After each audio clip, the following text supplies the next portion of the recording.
అది అట్లయితుంది ఏమో ఈరోజు భూమికి అది పుట్టినరోజు అనమాట. కేక్ అయితే కట్ చేస్తుంది. ఇలాంటి పుట్టినరోజులు మరెన్నో జరుపుకోవాలని మనస్ఫూర్తిగా కోరుకుంటున్నాం. అలాగే మీరందరికి కూడా బ్లెస్సింగ్స్ ఇవ్వండి. నువ్వు ముందు పెట్టాలి.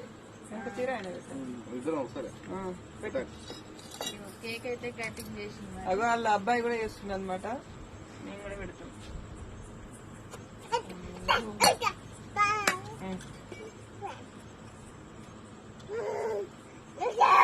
హ్యాపీ బర్త్డే రా.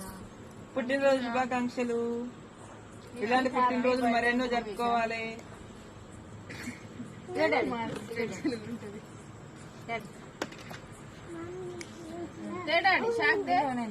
Shock they